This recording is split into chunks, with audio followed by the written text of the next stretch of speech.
بسم اللہ الرحمن الرحیم۔ السلام علیکم ناظرین، میں ہوں صداقت حسین اور آپ دیکھ رہے ہیں ہسٹری ایکسپوزڈ۔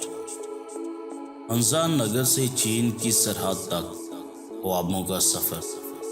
جی ہاں ناظرین، اس خوابوں کے سفر میں ناظرین ہم آپ کو بتائیں گے کہ اگر آپ ہنزا سے چلتے ہیں اور چین کی سرحد تک کون سے خوبصورت مقامات آئیں گے جن سے آپ لطف اندوز ہو سکتے۔ تو ناظرین، اس سے پہلے اگر آپ ہمارے چینل پہ نئے ہیں اور آپ نے ہمارا چینل ہسٹری ایکسپوز سبسکرائب نہیں کیا تو کر لیجئے اور بیل آئیکن کے بٹن کو بھی ضرور پریس کیجئے تاکہ آپ کو ہماری آنے والی تمام ویڈیوز بآسانی ملتی رہیں، اور اس کلپ کو بھی end تک ضرور دیکھیے گا تاکہ ناظرین آپ اس خوبصورت معلومات سے لطف اندوز ہو سکیں۔ اور اگر آپ یہ سفر کرنا چاہتے ہیں تو ان مقامات کی ڈیٹیل رکھتے ہوئے، اپنے پاس معلومات رکھتے ہوئے آپ جا کر وہاں رہ کر ان مقامات سے لطف اندوز ہو سکیں۔ معزز ناظرین، ہنزا نگر کو خوابوں کی حسین سرزمین کہا جاتا ہے، جہاں پریاں اپنا ڈیرا جماتی ہیں اور اونچے برف پوش پہاڑوں پر آسمان سے باتیں کرتے مارہور اپنی ہر مستیوں سے دھیان ہٹا کر جب ان پریوں کو اپنی زمین پر چہل قدمی کرتے دیکھتے ہیں تو ان کی خوشیوں کا ٹھکانہ نہیں ہوتا۔ یہ گلگت بلتستان ہنزا نگر ہے، جہاں کی نگری دل فریب نظاروں سے مزین اور کیا ہی خواب منظر ہوتا ہے۔ جب سورج کی پہلی کرن گولڈن پیک سے ٹکرا کر اسے سونے کے روپ میں تبدیل کر دیتی ہے۔ اگر غروب آفتاب کا دلکش و سہانا منظر دیکھنا ہو تو ہنزا میں واقع قلعہ التت کا رخ کریں۔ وادی ہنزا نگر گلگت سے تقریباً 112 کلومیٹر شمال میں واقع ہے۔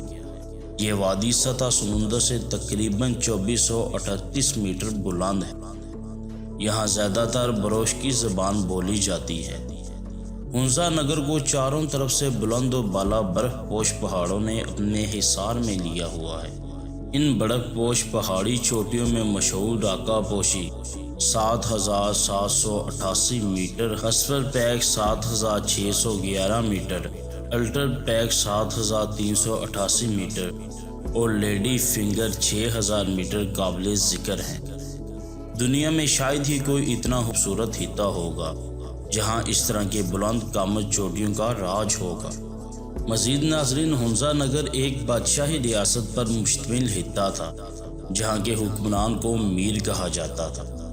1974 میں سابق وزیر اعظم ذوالفقار علی بھٹو نے اسے پاکستان میں شامل کروایا۔ شاہراہ ریشم بھی یہیں سے گزرتی تھی جو چین اور پاکستان کے درمیان رابطے کا واحد ذریعہ تھی۔ اب یہ شاہراہ قراقرم کی عظمت میں ڈنڈرا چکی ہے۔ ہنزا نگر کے حکمران میر نے اپنی حفاظت اور رہائش کے لیے بلند پہاڑ پر ایک قلعہ تعمیر کروایا تھا جو قلعہ بلتت کے نام سے مشہور ہے۔ یہ قلعہ 8 سن عیسوی میں تعمیر کیا گیا۔ سن 2004 میں اقوام متحدہ کی ذیلی تنظیم یونیسکو نے اسے عالمی ثقافتی ورثہ کا درجہ دیا۔ قلعہ بلتت کی بناوٹ اور اندرونی ساختہ یاد داشتوں کو تازہ کرتی ہے۔ قلعہ سے ہنزا نگر کا نظارہ بآسانی کیا جا سکتا ہے۔ ہنزا کے گلیشیئر سے آنے والا پانی نہایت ہی صحت بخش اور معدنیات سے پر ہوتا ہے۔ تحقیق کے مطابق یہاں کا پانی دنیا میں شفافیت کے لحاظ سے دوسرے نمبر پر آتا ہے۔ ہنزا نگر اپنی ہریالی اور خوبصورت برف پوش پہاڑوں کی وجہ سے دنیا بھر میں ایک الگ مقام رکھتا ہے۔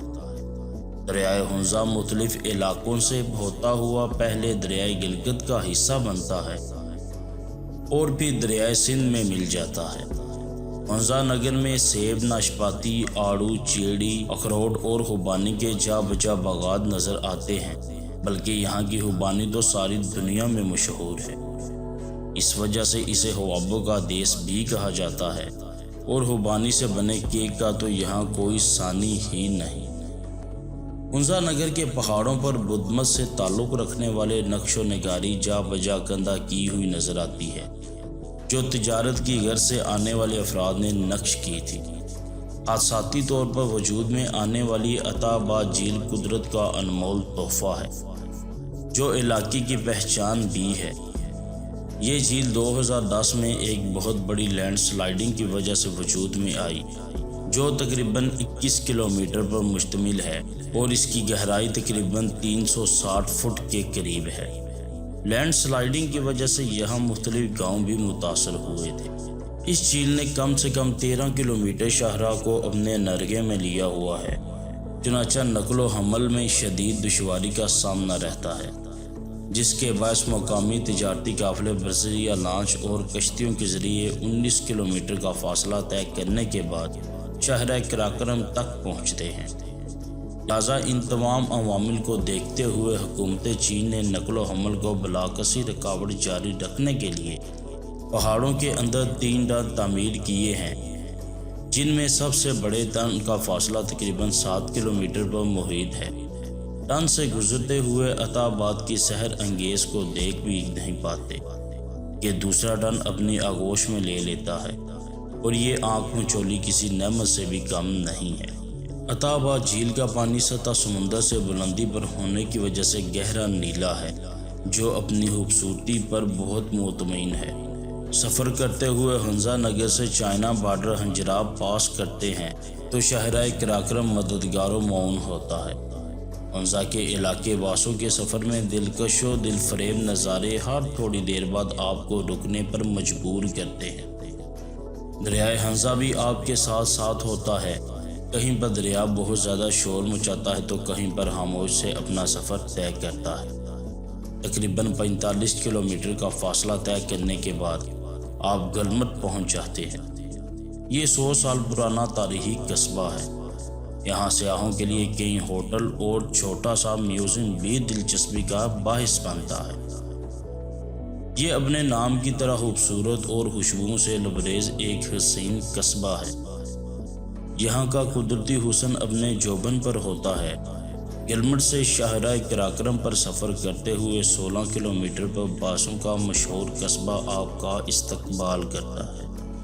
باسو اپنے گلیشیئر اور منفرد حد و حال کی وجہ سے پاکستان بلکہ ساری دنیا میں ایک منفرد مقام رکھتا ہے۔ یہ ایک چھوٹا سا قصبہ ہے جو شاہراہ قراقرم کے ساتھ ڈسٹرکٹ گوجال گلگت بلتستان کا صدر مقام بھی ہے۔ یہاں کا گلیشیئر اپنی پوری آب و تاب کے ساتھ نظر آتا ہے، جو قطب شمالی کے بعد دنیا کا 7واں بڑا گلیشیئر ہے۔ باسو قصبے کا چپا چپا خوبصورتی، دلکشی اور روانائی کی ایک روشن کتاب ہے، جو دیکھنے والوں کو موہ حیران کر دیتا ہے اور وہ قدرت کی ثنا کیے بغیر نہیں رہ سکتا۔